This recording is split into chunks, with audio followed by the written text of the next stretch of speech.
우리 시간이 됐으므로 모두 자리에서 일어나시겠습니다.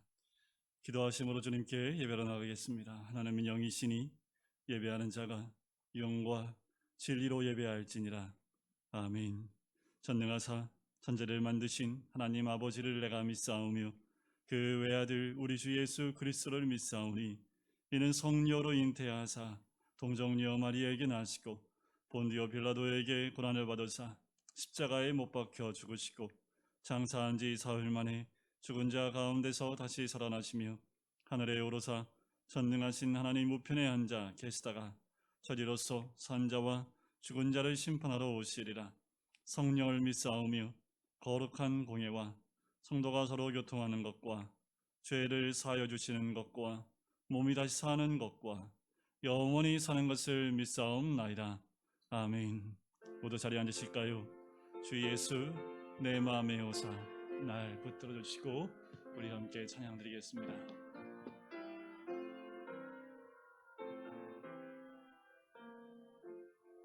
주 예수님 내 맘에 오사 날 붙들어 주시고 내 마음에 새 힘을 주사 늘 기쁘게 하소서. 사랑의 주 내 마음속에 찾아오사 내 모든 죄 사하시고 내 상한 맘 고치소서. 주 예수님 내 맘에 오사 내 소원 다하시고 내 무거운 짐 맡아주사 참 평안을 주소서. 사랑의 주 내 마음속에 찾아오사 내 모든 죄 사하시고 내 상한 맘 고치소서. 주 예수님 내 맘에 오사 날 정결케 하시고 그 은혜를 내 맘에 채워 늘 충만케 하소서. 사랑의 주 내 마음속에 찾아오사 내 모든 죄 사하시고 내 상한 맘 고치소서. 주 예수님 내 맘에 오사 내 인도하시고 주 성령을 내 맘에 채워 늘 충만케 하소서. 사랑의 주 내 마음속에 찾아오사 내 모든 죄 사하시고 내 상한 맘 고치소서.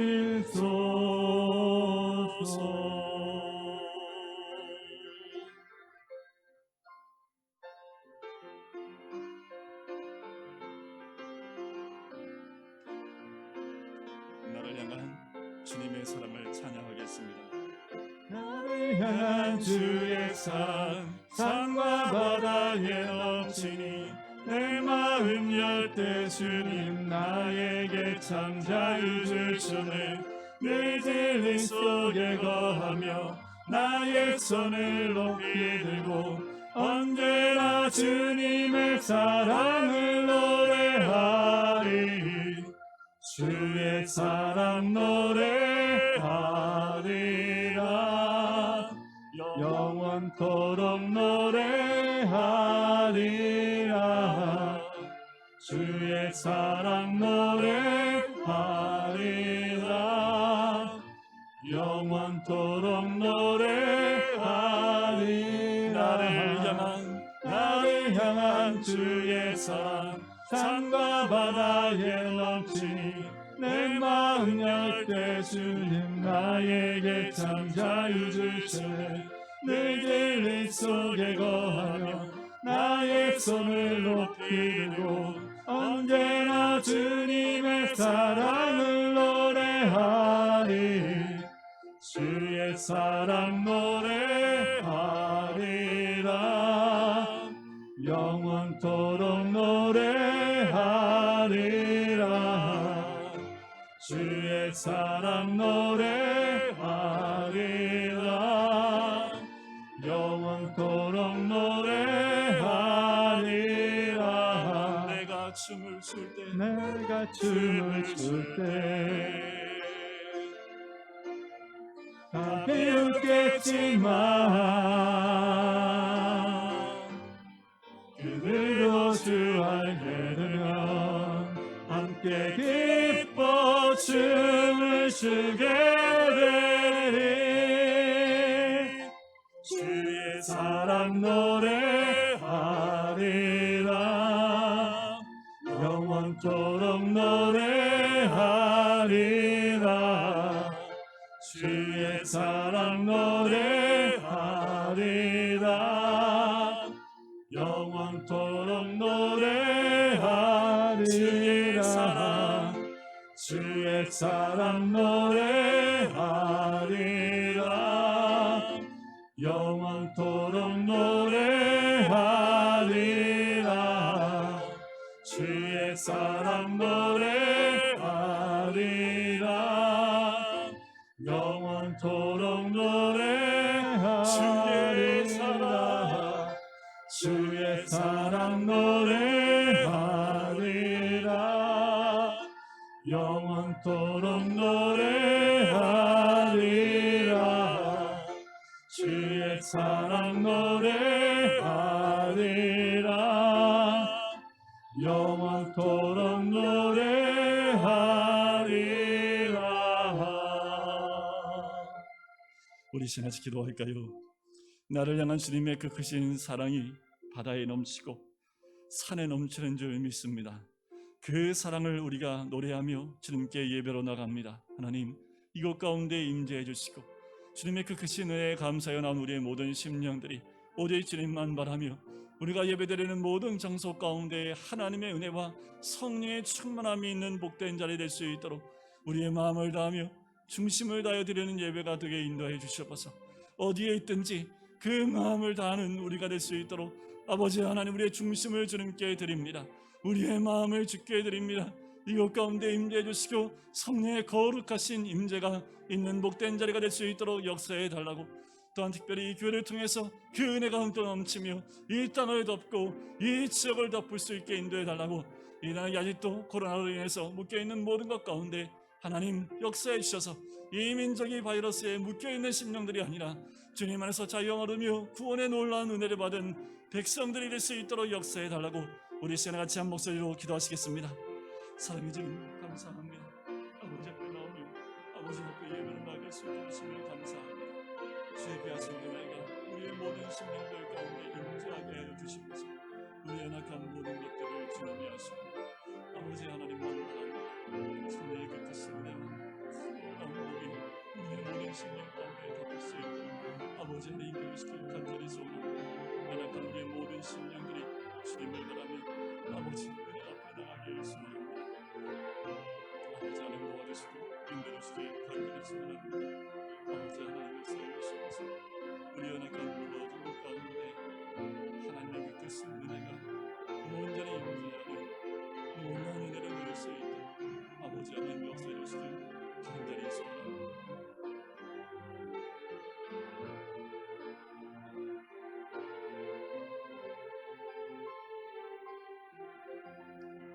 영원히 죽을 수밖에 없는 이 죄인들을 구원하여 주심을 감사합니다. 날마다 그 크신 은혜를 우리가 기억하게 인도해 주시고 그 은혜 가운데 사는 백성인 것을 우리가 잊지 않도록 아버지 인도해 주시옵소서. 매일 매 순간 주님이 부어주시지 아니하면 그 은혜가 아니면 살 수 없는 죄인인 것을 고백하오니 우리의 마음과 중심이 다른 곳에 빼앗겨 그 은혜를 벗어나는 아버지 심령이 되지 않기를 간절히 소원합니다. 주를 위한 삶, 또한 주를 기쁘게 하시는 삶, 주를 바라보는 삶이 무엇인지를 깨닫게 인도해 주시고 이 땅에 이 잠깐의 삶을 통하여 영원한 생명을 허락하신 하나님의 크신 은혜를 바라볼 수 있으며 또한 깊이 묵상할 수 있는 우리 모든 심령 될 수 있기를 간절히 소원합니다. 주를 바라볼 때에 이 땅에 있는 모든 것들 이것에 아버지 우리가 묶이지 아니하며 또한 얽매이지 아니하며 주의 뜻을 이루어드리는 것에 우리의 마음을 드리게 되는 줄 믿사오니 우리의 삶이 하나님의 뜻을 이루어드리는 삶으로 또한 주님께 영광 올려드리는 삶으로 온전히 아버지 앞에 나갈 수 있도록 축복하시고 인도하여 주시옵소서. 아버지 하나님, 예배드리는 모든 장소 가운데 성령의 크신 은혜로 임재해 주셔서 성령의 임재를 경험할 뿐만 아니라 우리의 마음을 다하며 목숨을 다하며 뜻을 다하여 주 여호와 하나님을 사랑하는 마음으로 주님께 예배로 나갈 수 있는 복된 자리들이 될 수 있도록 축복하시고 인도하여 주시옵소서. 하나님, 이 마지막 때가 가까이 올수록 아버지 더 믿음과 은혜 가운데 거하는 우리들이 되어져 이 금광교회를 통하여 하나님의 은혜가 우리 교회와 각 가정과 이 지역에 흘러넘쳐 하나님의 영광을 드러낼 수 있는 복된 교회 될 수 있도록 주님 역사하시고 인도하여 주시옵소서. 전국이 코로나로 인해서 두려움과 걱정과 근심 가운데 있사오니 하나님 이 땅이 눈에 보이지 않는 작은 것에 묶여있는 삶을 사지 않게 인도해 주시고 아버지 하나님 그 모든 것의 방역을 철저히 한 가운데 아버지 하나님 그 심령들의 구원과 또한 그 심령을 인도하시는 하나님의 크신 섭리를 이 땅이 깨닫고 주께로 돌아온 영혼들이 많이 늘어날 수 있도록 구원받는 백성들이 주께로 돌아올 수 있도록 성령께서 역사하시고 인도하여 주시옵소서. 오늘 이곳 가운데 주님이 함께 하시고 주의 귀하신 말씀 가운데 역사하실 줄 믿사오며 주 예수 그리스도의 이름으로 기도드립니다. 아멘.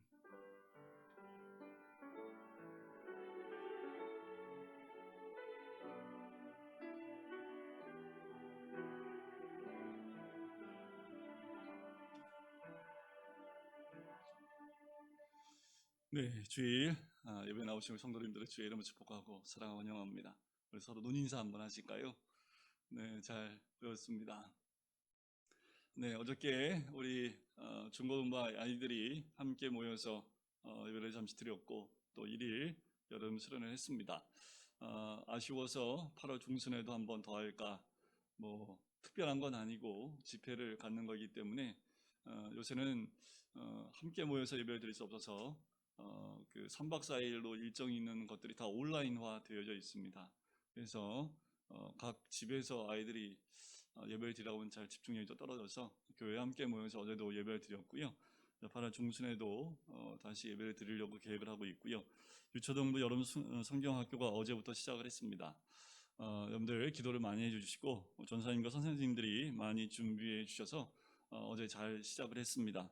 8월 15일 끝날 때까지 우리 아이들 잘 예수님은 나의 소망이라는 주제로 우리 아이들이 잘 성장할 수 있도록 또 믿음에 성장할 수 있도록 여러분들 기도해 주셨으면 좋겠습니다. 남성 일공동체에서 또 귀한 금일봉 주셔서 우리 선생님들하고 전사님이 우리 아이들을 위해서 잘 사용할 수 있도록 전달해 드렸습니다. 아직 4단계가 8월 8일 그러니까 다음 돌아오는 주일까지 4단계가 진행이 되는데 이번 주도 계속 네 자릿수가 이어질 것 같아서 아마도 4단계 플러스 알파가 될 가능성이 높다라고 나옵니다. 제 생각에는 낮에도 2명 이상 못 모이게 할 것 같아요. 네, 그렇게 바뀔 것 같은데 그런다고 잡힐 수 있을까 모르겠습니다. 근데 일단은 아마도 2주가 더 8월 한 달 내내 아마도 이렇게 4단계 이상으로 진행이 될 것 같고 계속 교회 대면 예배는 금지로 갈 것 같고, 구청에서 주중에 연락이 왔어요. 오늘 이제 예배 잘 드리고 온라인 예배 잘 드리고 있는지 확인하러 오겠다 해서 확인하러 오라고 얘기를 했습니다. 저희 교회는 11시 반이잖아요. 근데 보통 11시지요. 그래서 보러 나오는 구청 직원이 11시에 나와요. 11시에는 우리 성도님들이 거의 안 온 상태여서 와서 사진만 찍고 가는데 오늘은 어떨지 모르겠습니다. 계속 여러분들 개인 위생을 잘 하셔야 되고, 특별히 교회에서는 더 철저하게 개인 위생을 잘 해야 돼서 무엇보다 좀 손소독하고 마스크를 입에서 떼지 않는 게 가장 좋습니다.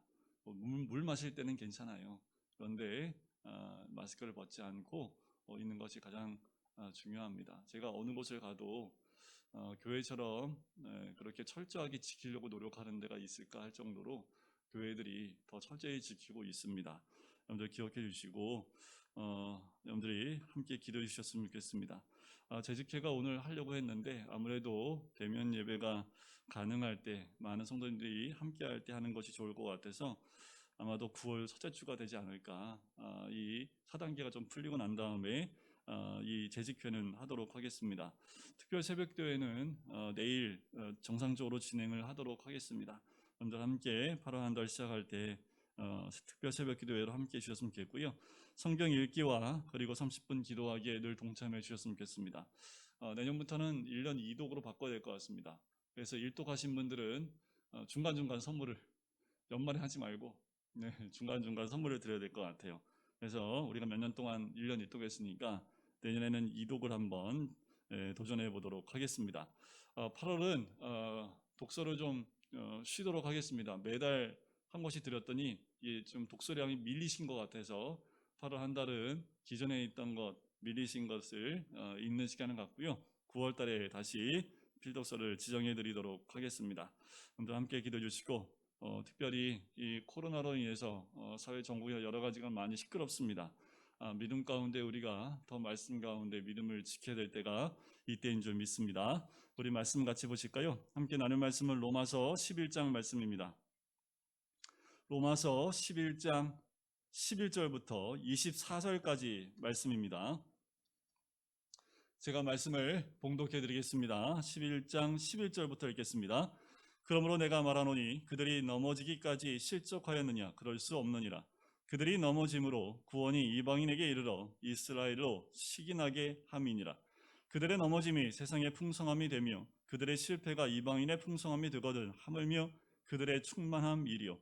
내가 이방인인 너희에게 말하노라. 내가 이방인의 사도인 만큼 내 직분을 영광스럽게 여기노니 이는 혹 내 고륙을 아무쪼록 시기하게 하여 그들 중에서 얼마를 구원하려 함이라. 그들을 버리는 것이 세상의 화목이 되거든 그 받아들이는 것이 죽은 자 가운데서 살아나는 것이 아니면 무엇이리요. 제사하는 처음 익은 곡식가루가 거룩한즉 떡덩이도 그러하고 뿌리가 거룩한즉 가지도 그러하니라. 또한 가지 얼마가 꺾이었는데 돌 감람나무인 내가 그들 중에 젖붙임이 되어 참 감람나무 뿌리에 진액을 함께 받는 자가 되었은즉 그 가지들을 향하여 자랑하지 말라. 자랑할지라도 내가 뿌리를 보전하는 것이 아니요 뿌리가 너를 보전하는 것이니라. 그러면 내 말이 가지들이 꺾인 것은 나로 젖붙임을 받게 하려 함이라 하리니 옳도다. 그들은 믿지 아니함으로 꺾이고 너는 믿음으로 섰느니라. 높은 마음을 품지 말고 도리어 두려워하라. 하나님이 원 가지들도 아끼지 아니하셨은즉 너도 아끼지 아니하시리라. 그러므로 하나님의 인자하심과 준엄하심을 보라. 넘어지는 자들에게는 준엄하심이 있으니 너희가 만일 하나님의 인자하심에 머물러 있으면 그 인자가 너희에게 있으리라. 그렇지 않으면 너도 찍히는 바 되리라. 그들도 믿지 아니하는데 머무르지 아니하면 젖붙임을 받으리니 이는 그들을 젖붙이실 능력이 하나님께 있음이라. 내가 돌 감람나무에서 찍힘을 받고 본성을 거슬러 좋은 감람나무의 젖붙임을 받았으니 원 가지인 이 사람들이야 얼마나 더 자기 감람나무의 젖붙임을 받으랴. 아멘. 우리가 매주마다 사도 바울이 이스라엘 백성에 대한 간절한 마음을 가지고 말씀을 전하고 있습니다. 오늘 코로나 시대에 더욱 우리가 간절함이 있어야 될 것은 이 땅 가운데 주의 구원의 역사가 더 있기를 간절함 가운데 이 사도 바울과 같은 중심이 있어야겠다라는 생각이 듭니다. 가면 갈수록 구원의 자리에서 멀어지는 자들이 더 많아지는 것 같아서 가슴이 아픕니다. 사도 바울은 1절에서 이렇게 시작을 하지요. 하나님이 이스라엘을 버렸냐라는 거지요. 그렇지 않다고 얘기했습니다. 하나님의 은혜로 남은 자가 있지요. 그 남은 자가 있는 것을 보면 하나님이 이스라엘을 버리신 것이 아니라는 답변이 됩니다. 바울은 은혜로 택하심을 받은 남은 자들이 구원을 얻었으니 이것은 행위로 된 것이 아니라 하나님의 은혜로 된 것임을 다시 강조합니다. 여기서 다시 하나님께서 남은 자들만 구원하셨다면 그럼 나머지는 어떻게 될까라는 거예요. 이 질문을 제기하게 되지요. 이 질문에 바울은 은혜로 선택된 소수를 제외한 이스라엘의 대다수는 어떻게 해요? 그 마음이 완악해졌다라는 겁니다. 그 마음이 완악하게 되어졌다라고 답변을 해요. 자, 우둔하게 됐다라고 답변을 하는데 바울은 이제 오늘 본문에서 몇 가지를 이야기합니다. 이스라엘 대다수가 완악해진 것이 구원 역사의 과정에서 어떤 의미가 있는가라는 것과 그들이 완악해진 것이 이스라엘의 구원과는 어떤 관계가 있는지, 또 그들이 현재 완악해진 것이 미래에 그대로 남아있을 것인가에 대한 부분도 나눠요. 사도 바울은 끝까지 자기 민족의 구원에 대한 부분을 놓을 수가 없는 거지요. 그래서 바울은 유대인들의 넘어짐, 그것이 이방인의 구원이 되어졌고, 또 유대인의 실패가 이방인들의 부요함이 되고, 유대인들을 버리는 것이 세상의 화목이 된다는 것을 지적을 합니다. 자, 바울은 유대인들이 메시아를 거절한 것이 이방인의 구원으로 나아갔다고 지적하면서요, 유대인들이 그대로 끝나지 않는다라는 거지요.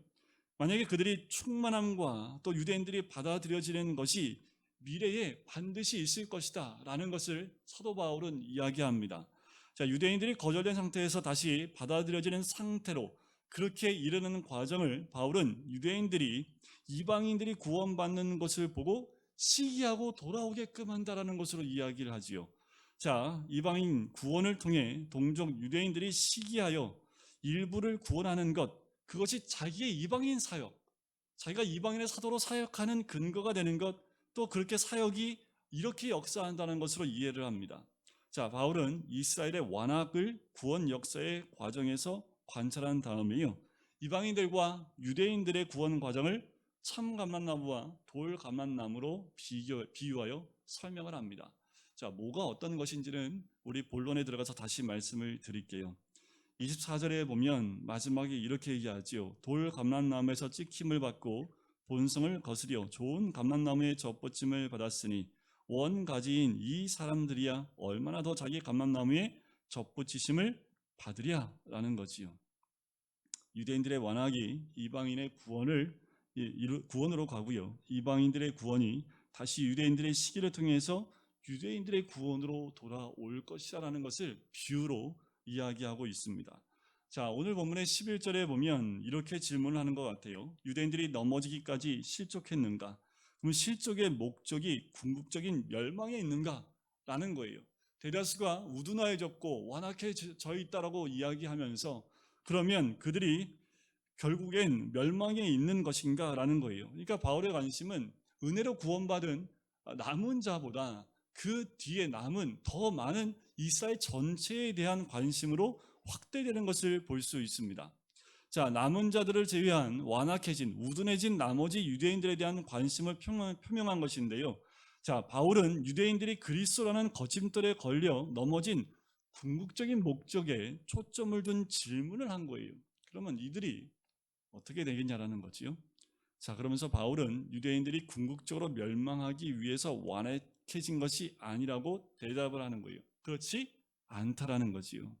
왜 그렇습니까? 유대인의 범죄가 이방인들의 구원으로 이어지고요, 또한 이방인들의 구원이 유대인들이 시기하게 만들어서 결국 유대인의 구원에 이르게 되기 때문에 그렇습니다. 사도 바울은 이것을 본 거지요. 이렇게 보면 유대인들의 넘어짐이 역설적인 거지요. 그 결과를 연결하게 됩니다. 이방인들과 유대인들이 서로로부터 전혀 기대하지 않은 유익을 보게 된 거지요. 유대인들이 예수님을 온전히 잘 받아들였다면 그 복음이 이방인까지 갈 수 있었겠습니까?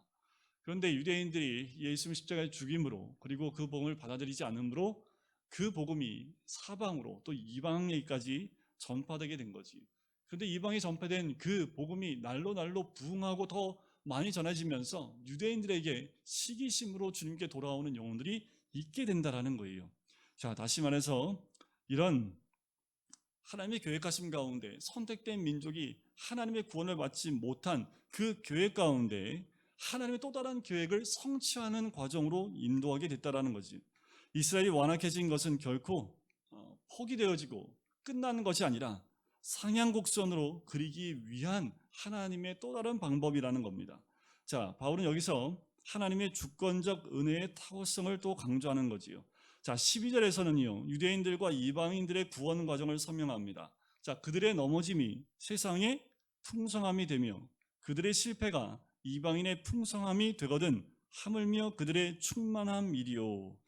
자, 여기서 이미 사도 바울은 이 유대인들의 하나님을 또 예수님을 복음을 받아들이지 못하는 것으로 인해서 이방인에게 복음이 전파된 것에서 이야기했습니다. 거기에 머무르지 않고요. 자, 하물며 유대인들이 충만함은 어떠하겠느냐라는 것으로 질문이 끝나요. 자, 유대인들이 넘어짐과 실패가 이방인들의 풍성이 됐다면, 만약에 이 유대인들이 다시 돌아오고 그들이 충만해진다면 그럼 이방인들에겐 어떠한 효과가 있겠느냐라는 거지요. 자, 유대인들의 충만함은 무엇을 의미합니까? 지금은 소수의 남은 자만 구원을 받은 상태이지만 후에는 충만하게 구원을 얻을 것을 이야기하는 거지요. 바울의 포인트가 여기에 있습니다. 유대인의 실패가 이방인의 구원으로, 또 유대인의 이런 풍요로 인해서 또 그렇다면 이방인은 어떠한 복을 받게 될 것인가 라는 거지요. 자, 이방인들은 이 이스라엘의 풍요로 인해서 더 많은 복을 받을 것이다 라는 것을 사도 바울은 이미 알고 있습니다. 왜냐하면 구원사의 뼈대가 있는 창세기 12장 1절부터 3절에 보면 하나님께서 아브라함에게 이렇게 말씀하시죠. 땅의 모든 족속이 너를 인하여 복을 얻을 것이니라 라고 하셨습니다. 자, 유대인들만이 아니라 땅의 모든 족속이요, 아브라함과 그 후손을 인하여 복을 받는다라는 거지요. 그 예가 구약의 니느웨 백성들 가운데 이미 드러났지요. 멸망받아야 될 백성인데 회개하고 돌아오니까 그 멸망에서 회개하고 하나님이 구원해 주시는 그 모습이 단편적으로 드러난 모습을 보게 돼요. 또 이사야서에도 보면 하나님은 여호와의 종에게 내가 너로 이방의 빛을 삼아 나의 구원을 베풀어서 땅끝까지 이르게 하리라. 이 말씀이 예수 그리스도를 통해서 이루어지게 되지요. 예수 그리스도는 흑암에 있는 백성들에게 큰 빛이요 사망의 땅과 그늘에 앉은 자들에게 빛이십니다 라고 하나님은, 또 예수님은 이 땅 가운데서 이사야의 말씀을 성취하게 되는 거지요. 자, 구원은 유다인으로부터 시작을 했지요. 하지만 유대인에게 국한된 것이 아니라 유대인의 거절로 이방인에게까지 복음이 또 우리에게까지 나아가게 됩니다. 사도 바울은 로마서에서 이 점을 아주 정확하게 반복적으로 이야기하고 있습니다. 이방인에게 그 복음이 미친 것을 얘기하지요. 사도행전을 보면 너무 잘 드러나요. 사도행전에 보면 1차 선교 여행 때요, 비시디아 안디옥에서 바울과 바나바가 유대인에게 말씀을 전하다가 그들이 복음을 거부하니까 이렇게 얘기합니다. 하나님 말씀을 마땅히 먼저 너희에게 전할 것이로되 너희가 버리고 영생 얻음에 합당하지 않은 자로 자처하기로 우리가 이방인에게로 향하노라. 이런 선언은요, 2차 선교여행과 3차 선교여행에서도 마찬가지로 드러났고요, 로마에 도착하고 난 다음에도 사도 바울이 이렇게 얘기합니다. 그런즉 하나님의 이 구원을 이방인에게로 보내신 줄 알라. 저희는 또한 들으리라 라고 이야기하지요. 사도행전 전체에서 사도 바울의 선교여행 가운데서 이 모든 것들은 다 드러나 있습니다. 유대인들에게 먼저 복음을 전하고요, 거절하면 이방인에게 복음을 전하는 그 패턴들이 계속해서 반복하여 드러납니다. 그럴 때 사도 바울의 마음은 어땠을까요? 여러분, 우리나라에서는 굉장히 많은 선교사님들이 전 세계에 흩어져 나가 있습니다. 코로나 시기에도요, 변함이 없이 지금도 복음을 가지고 그 오지에 가 있는 많은 선교사님들이 있어요. 그 선교 사람들이 오히려 한국 땅을 걱정하고 있는 거 아세요? 믿지 않는 이방 땅에 가서 죽어가는 영혼들에게 복음을 전하면서 이제는 거꾸로 한국 땅에서 들리는 복음의 소리, 구원의 소리, 또 교회의 소리를 들을 때마다 오히려 선교사님들이 이 한국 땅을 걱정하며 기도하고 있는 그 처지가 되어지고 있습니다. 어떻게 보면 선교사님들이 사도 바울과 같은 심령으로 이 땅에 있는 교회들과 성도들을 위해서 기도하는 것 아닌가. 특별히 코로나 시대가 되면서 더더욱 그 모습이 드러나고 있습니다. 자, 유대인들의 복음이 거절할 때 복음이 이방인에게 넘어간 것을 보면서 사도 바울이 얼마나 깊이 묵상했을까라는 생각이 들어요. 이게 뭘까라는 거예요. 유대인들은 자꾸 거부하는데 아이러니하게 이방인들에게 복음을 전하면 이방인들은 그냥 복음을 쑥쑥 빨아들이는 거예요. 거부하지도 않고 그 복음을 그냥 그대로 믿고 받아들이는 이방인들을 보면서 한쪽으로는 기쁜데요, 한쪽으로 얼마나 마음이 아팠을까라는 거예요. 그러면서 거기에 대한 진리가 무엇인지를 깨달은 것이 14절에 나와요. 아마도 이것이 이방인 사역을 하면서 사도 바울이 깨달은 진리가 아닐까. 이는 혹 내 고륙을 아무쪼록 시기하게 하여 그들 중에 얼마를 구원하려 함이라 라는 거지요. 자신의 이방인 사역을 이렇게 이해를 한 겁니다. 당시 유대인들은요, 이방인들을요 개 취급했습니다. 세리보다 더 못한 취급을 했습니다. 그런데 사도 바울은 누구의 사도예요? 이방인의 사도로 활동을 했습니다. 그것을 더 영광스럽게 여겼다라는 거지요. 바울의 이방인 사역의 그 의의, 위에서 말한 그 구원 과정에 기여한 것이라고 본 거지요. 바울의 이방인 사역은 결국 바울의 유대인 사역의 일부라는 것을 사도 바울은 자신의 사역 가운데서 발견하기 시작을 한 거예요. 바울은 이방인 선교의 성공이 바로 유대인 선교의 성공의 필수라는 것, 유대인들을 위한 하나님의 목적 성취의 일환이라는 하나님의 구원 계획이라는 것을 깨닫게 되어지고 그것을 오늘 본문에서 밝히고 있는 거지요. 현재 바울이 유대인을 섬기는 최선의 봉사는 뭘까요? 이방인 선교에 있다는 것을 사도 바울은 알았기 때문에 더 열심히 이방인 사역을 한 거지요. 그런데 아이러니하게도요, 이 로마서는 누구한테 쓴 거예요? 이방 교회에 쓴 거잖아요. 그러면 로마 교회에 있는 이방인 성도들이 느낄 때 어땠을까요? 기분 나쁘지 않았을까요? 왜 우리한테 편지 쓰면서 유대인들이 구원에 대한 걸 우리에게 쓸까라는 거지요. 하지만 바울의 선교 전략은요, 하나님의 구원 계획에 맞춰진 거지요. 그것은 유대인과 이방인이 하나님의 구원 계획에서 뗄 수가 없습니다. 이 관계는 떨어질 수 없고요, 마지막 때가 가까이 오면 올수록 더욱더 이 관계는 뗄래야 뗄 수 없는 관계로 가게 됩니다. 그러니까 유대인들이 거절하면 이방인의 복음이 연결이 되는 거지. 유대인들이 거절하면 거절할수록 더 복음의 역사는 이방인으로 향할 수밖에 없습니다. 유대인의 구원은 결국 어떻게 해요? 이렇게 이방인의 풍성함이 가득 차면 찰수록 유대인에게도 이 복이 다시 회복되게 되는 거죠. 이 진리가 15절에 나옵니다. 자, 15절에서는요, 12절의 구원 과정을 다른 말로 반복했습니다. 자, 15절을 보시면 그들을 버리는 것이 세상의 화목이 되거든 그 받아들이는 것이 죽은 자 가운데서 살아나는 것이 아니면 무엇이리요? 라고 이야기하지요. 자, 이 15절을 잘 풀어야 되는데, 자, 유대인의 손해가 이방인의 이익이 되지만 이방인의 이익이 또한 유대인의 이익으로 연결된다라고 사도 바울이 15절에 기록하고 있는 거예요. 자, 바울은 버리심과 화목을 대조했지요. 바울이 이스라엘을 버리심을 또한 이스라엘을 받아들이심과 대조를 또 하고 있습니다. 자, 그렇다면 하나님이 이스라엘을 받아들이는 것은 이스라엘을 하나님의 복으로 다시 받아들인다는 것을 의미하는 거지요. 12절과 15절이 서로 병행이 되는데 중요한 것은 12절에 결론이 없어요. 그러면 그렇게 풍성함이 되면 무엇이겠는가라는 것으로 끝난다면 15절에서 그 답을 주는 거지요. 유대인들의 충만함이 이방인들에게 미칠 영향을 죽은 자들로부터의 생명, 다시 살아나는 것으로 말하는 거예요.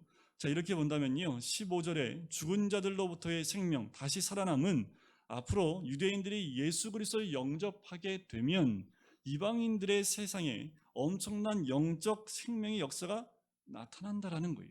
그러니까 이 유대인과 이방인의 관계가 서로 별개가 아니라 서로에게 영향을 주고 있고 서로의 부흥에 큰 역사를 이루고 있다라는 겁니다. 유대인의 구원이 또한 이방인에게도 풍성한 결과로 축복으로 연결되어지는 축복의 고리들이 이방인과 유대인과 서로 연결되어 있음을 이야기하는 거예요. 그 비유를 이제 16절부터 두 가지 비유로 얘기를 합니다. 첫 번째 비유는 우리 어머니들이 잘 알고 있는 반죽 비유입니다. 자, 뭐냐면 제사하는데 그 곡식이 있죠. 처음 익은 곡식 가루가 거룩하면 그것으로 반죽하여 떡을 만들면 그 떡덩이는 어떻게 돼요? 거룩하겠지요.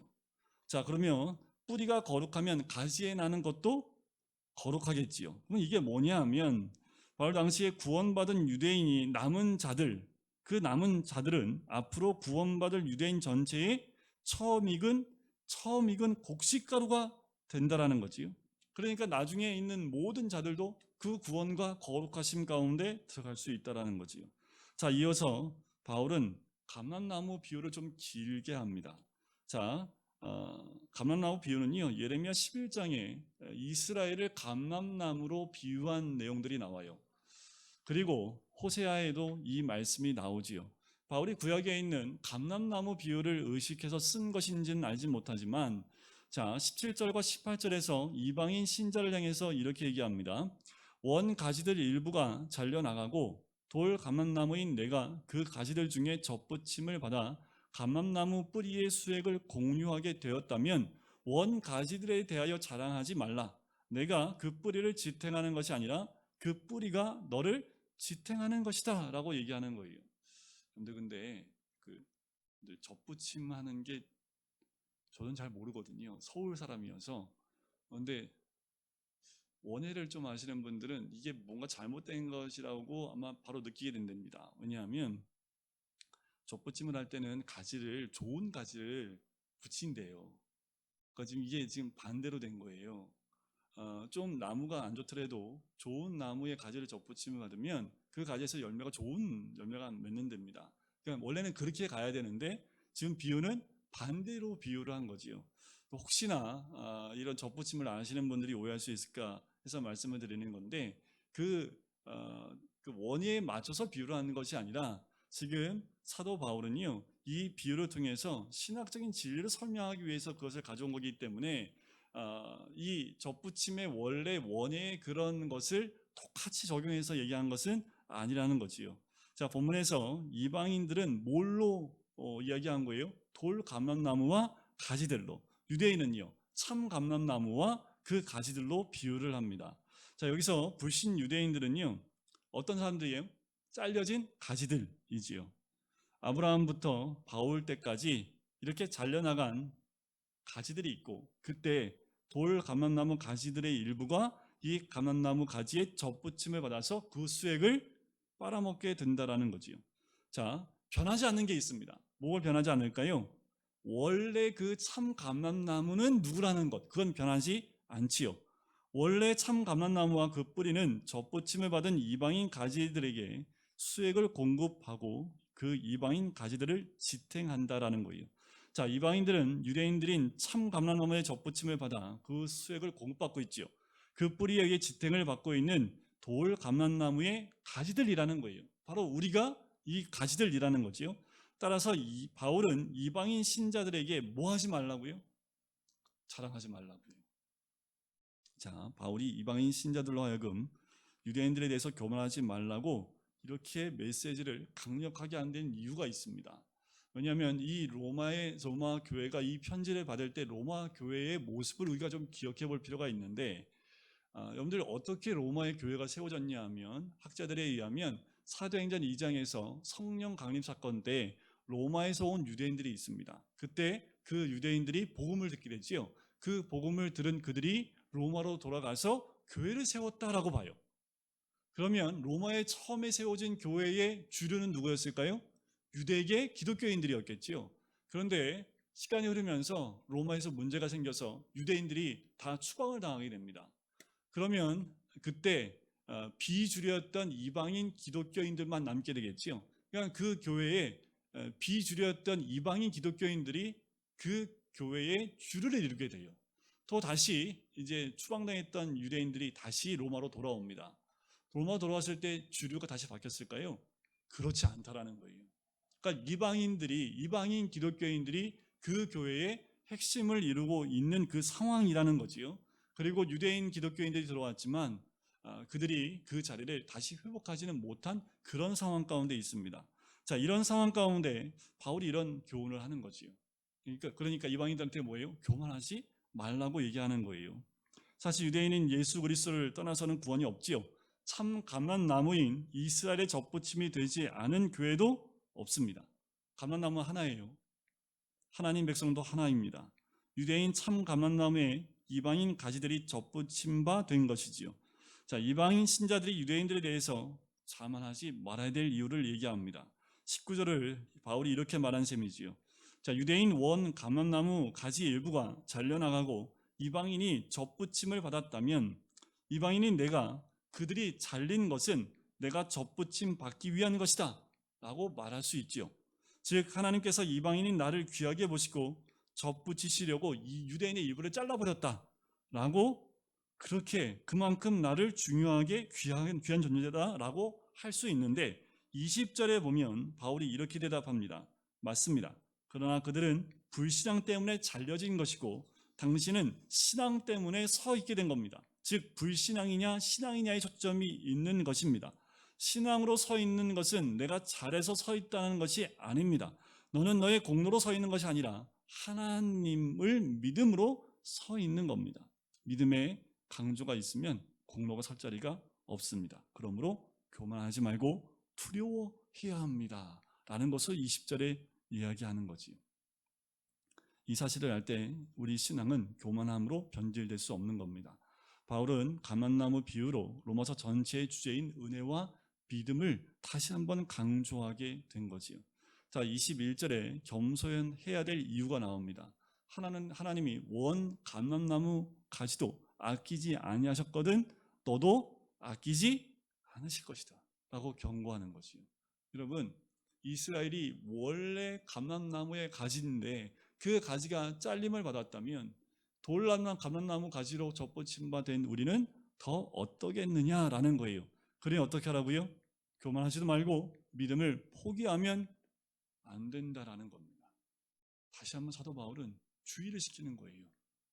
원래 감람나무가 믿음 가운데 있지 않았을 때 곧 하나님이 잘라버린 것처럼 돌로 감람나무의 가지인 우리가 믿음을 떠나면 속히 그것을 잘라버리지 않겠느냐라는 거지요. 22절에서 바울은 구원은 나의 공로가 아니라 하나님의 은혜라는 것을 강조합니다. 그러므로 하나님의 인자하심과 준엄하심을 보라. 넘어지는 자들에게는 준엄하심이 있으니 너희가 만일 하나님의 인자하심에 머물러 있으면 그 인자가 너희에게 있으리라. 그렇지 않으면 너도 찍히는 바 되리라. 사도 바울의 경고의 메시지이기도 합니다. 여기서 하나님의 인자와 준엄이 언급이 되지요. 하나님은 넘어진 자들, 하나님의 은혜에 의존하지 않고 믿지 않는 자들에겐 준엄하십니다. 따라서 바울은 하나님의 인자에 머물지 않으면 너도 잘릴 것이다 라고 경고하고 있는 거예요. 지금 이 경고는 우리를 향한 경고입니다. 말씀을 준비하면서 코로나 시대에 우리가 이 말씀을 잘 귀담아 들어야겠다라는 생각이 들어요. 구원은 행위에 있는 것이 아닙니다. 구원은 믿음에 있는 거지요. 그 믿음으로 원 나무에 붙어 있어야 하는 거예요. 그런데 그 믿음이 우선되지 아니하고 다른 것들로 하여금 우리가 흔들리고 있다면 문제가 되는 거지요. 하나님의 인자에 머문다는 것은요, 하나님의 은혜를 의식하는 겁니다. 겸손하게 계속 믿는 것을 의미해요. 하나님의 인자는 은총을 베푸시는 성품이지요. 하나님의 준엄은 진노와 보응적 정의를 가하시는 성품입니다. 배교해도 하나님의 은총은 떠나지 않는다. 거짓말입니다. 믿음에서 떠나면 똑같아요. 유대인들처럼 신앙생활을 바로 하도록 자극하는 것으로 겸손뿐만 아니라 두려움, 하나님을 경외하는 마음이 우리들 마음 가운데 있어야 된다는 거예요. 너무 하나님의 사랑만 강조하다 보니까 하나님을 경외하는 마음, 하나님을 두려워하는 마음이 사라져가고 있기 때문에 그래요. 그리스도의 경건은 신앙의 위험한 요소들을 계속 주의하고 두렵고 떨림으로 구원을 이루어가는 겁니다. 선줄로 생각하는 자는 넘어질까 조심하라는 거지요. 23절에서 바울은 이와 반대로 유대인들이 불신앙에 머무르지 않으면 다시 접붙임을 받을 것이라고 이야기합니다. 그래서 만일 24절에 이렇게 얘기하는 것 같지요. 만일 내가 본질상 돌 감람나무에서 잘려 나와서 본질을 거슬러 원 감람나무에 접붙임 받았다면 하물며 본질상 원 감람나무인 그들이 본래 감람나무에 접붙임을 받는 것이겠는가. 여기에 유대인이 다시 구원을 받는 것이 이방인이 구원을 받는 것보다 더 쉽고 확실하다는 유대인의 구원에 대한 강력한 확신이 사도 바울 가운데 있음을 보게 됩니다. 자, 이런 의미에서 본문의 감람나무 비유는 어떻게 보면 유대인들한테 아직 희망이 있음을 말해주고 있지요. 여러분들 기독교 2000년사 가운데 유대인들이 기독교로 돌아오는 지금 이때 굉장히 많은 자들이 기독교로 돌아오고 있습니다. 실제로 젊은이들 가운데 전 세계에 흩어져 있는 유대인 젊은이들 가운데 복음으로 돌아오는 유대인들이 늘어나고 있어요. 하지만 아직 역사적으로 세계사적으로 유대인들이 기독교를 예수님을 구주로 영접하기엔 너무나 많은 걸림돌이 있습니다. 왜냐하면 이스라엘 민족은요 자기들을 학살하고 또 괴롭힘을 줬던 사람들이 기독교인이라고 생각을 해요. 왜냐하면 십자군 전쟁 때 예루살렘을 한번 탈환했지요. 그때 십자군에 속해 있던 사람들이 유대인들을 굉장히 많이 학살하고 죽였다고 합니다. 이유는 단 한 가지예요. 예수님 죽였다고.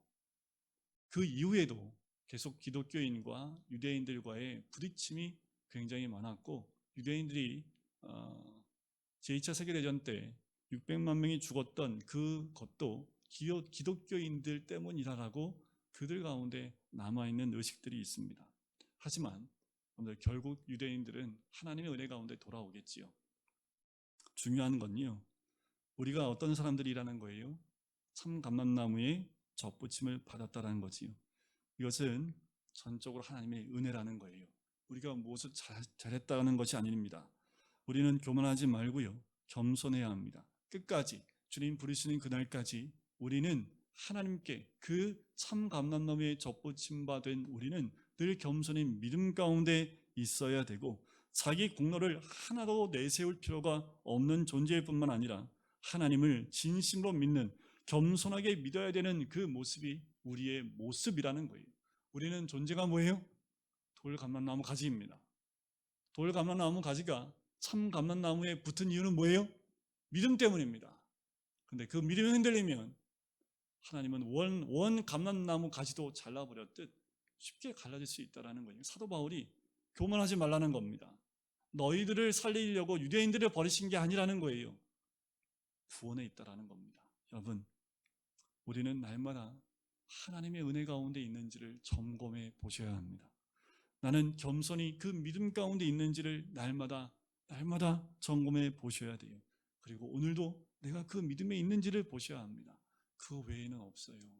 여러분, 우리가 늘 겸손히 그 참 감람나무에 아직도 붙어 있는지, 또 거기서 진액을 받고 살고 있는지, 참 감람나무의 진액을 통해서 열매를 맺고 있는지 우리 스스로 돌이켜보고 늘 하나님 은혜 가운데 머물기를 소원하는 마음이 우리의 마음이 되어야 될 줄 믿습니다. 세계사의 흐름, 앞으로 이 코로나 이후에 전국은 어떻게 갈지 모릅니다. 그러나 변함이 없는 것은 믿음으로 붙어 있는 겁니다. 여러분, 이것을 잊지 마시고 오늘도 하나님 은혜 가운데 머무시는 우리 모든 성도님 되시기를 주님의 이름으로 간절히 축원드립니다. 같이 기도하실까요? 하나님, 유대인들이 주께로 돌아오는 것, 구원의 숫자가 정해져 있기 때문이 아니라 그들이 돌아오는 것은 복음과 믿음 때문일 것입니다.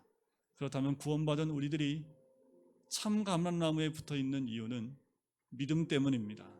그 믿음이 흔들리지 아니하고 겸손히 하나님의 은혜에 감사하며 믿음 가운데 머물러 있을 때에 마지막 때의 구원의 그 반열에 있는 것은 하나님의 그 사랑과 크신 은혜인 줄 믿습니다. 하나님, 변함없이 하나님의 사랑에 거할 수 있는 그 은혜 가운데 머물 수 있는 주의 백성 될 수 있도록 인도해 달라고 더불어 기도할 때 하나님, 이 민족을 불쌍히 여겨주시고 구원과 믿음에서 멀어지는 민족 되지 않게 인도해 달라고, 이 민족 가운데 주의 복음이 더 전파되어지며 나눠지는 이 백성 될 수 있도록 역사해 달라고 이 민족을 위해서도 우리 함께 중보하며 기도하시겠습니다. 사랑해 주님,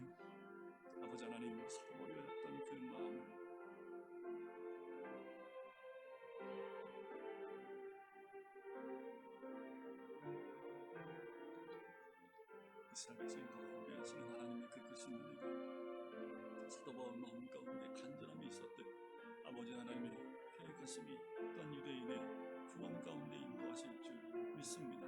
때가 가까이 올수록 아버지 많은 유대인들이 주께로 돌아오는데 그 돌아오는 그들로 인하여 아버지 우리에게 부어주시는 놀라운 큰 축복과 은혜가 아버지 하나님 우리에게 있음을 아버지 깨닫게 해주심을 감사합니다.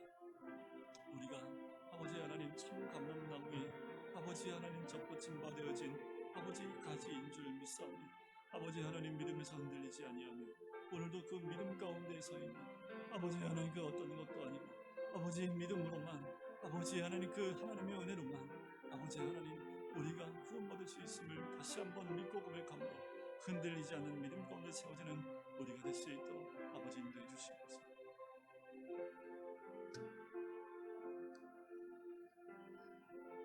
사랑의 주님, 우리의 마음에 오셔서 믿음으로 구원받게 하신 하나님의 그 크신 은혜에 감사합니다.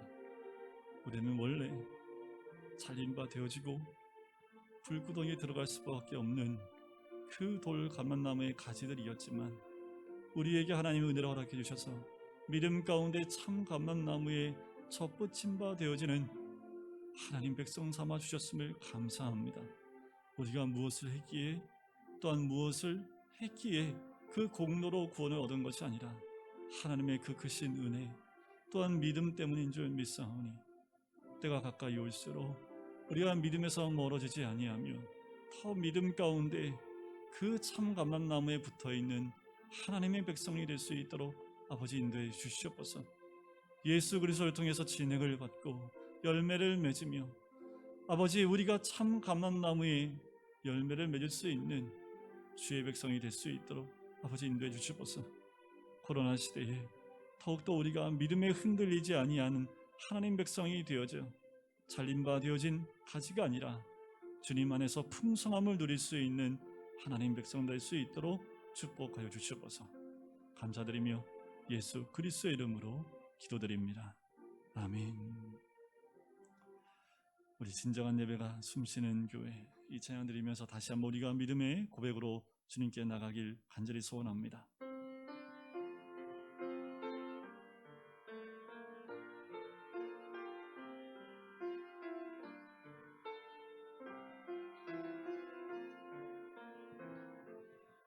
진정한 예배가 숨쉬는 교회 주님이 주인 되시는 교회 믿음의 기도가 쌓이는 교회 최고의 찬양을 드리는 교회 말씀이 살아 움직이는 교회 성도의 사랑이 넘치는 교회 섬김과 헌신이 기쁨이 되어 열매 맺는 아름다운 교회 주님의 마음 닮아서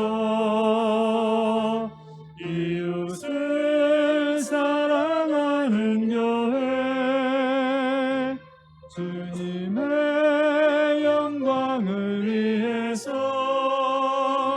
이 되신 주님 전하는 교회 모두 자리에서 일어나실까요? 사랑의 불꽃이 활짝 피어나 날마다 사랑에 빠지는 교회 주께서 사랑하는 우리 교회가 이런 교회 되게 하소서. 기도하겠습니다. 사랑의 주님, 주님께 나와 간절함과 또한 진심으로 드리는 우리의 예배를 받아주심을 감사합니다. 또한 귀한 예물을 드린 손길 위에 주님이 함께 하시고 우리의 모든 것을 주님께 드립니다. 하나님 드린 손길 위에 주의 크신 은혜와 복으로 채워주시기를 간절히 소원합니다. 하나님 우리를 통해서 세상이 변화되어질 것을 믿고 또한 우리가 있는 그 자리에 하나님의 크신 은혜가 임하게 될 줄 믿사오니 가는 곳마다 우리가 참 감람나무의 열매를 맺음으로 주님께로 많은 영으로 인도할 수 있는 주의 백성 될 수 있도록 아버지 인도하여 주시옵소서. 이제는 예수 그리스도의 은혜와 하나님 아버지의 사랑하심과 성령의 교통하심이 구원받은 하나님의 그 크신 은혜에 감사함으로 믿음 가운데 거하기를 소원하는 우리 모든 성도님들 머리 위에, 가정 위에, 사업터 위에, 환우들 머리 위에 이제부터 영원까지 함께 하시기를 간절히 축원하옵나이다. 아멘.